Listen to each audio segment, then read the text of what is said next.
มาเริ่มสองมาเฮ้ยสองก่อนปึ๊บ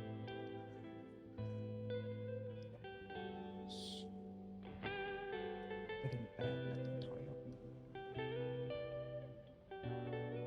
เราจะพยายามเล็งสอบให้มันอยู่กลางแต่ต้องไม่เบี้ยวจะเป็นเล็กน้อยแล้วก็เบี้ยวแล้วก็ถอยโอเค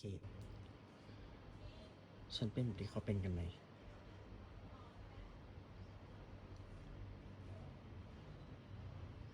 อันนี้คือเป็นยังหรือเป็นแล้ว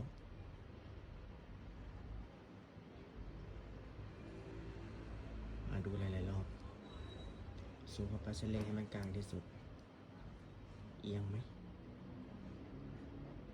เหมือนจะเอียงแต่มันคือเอียงตอนเปลี่ยนเลนนะทุกคน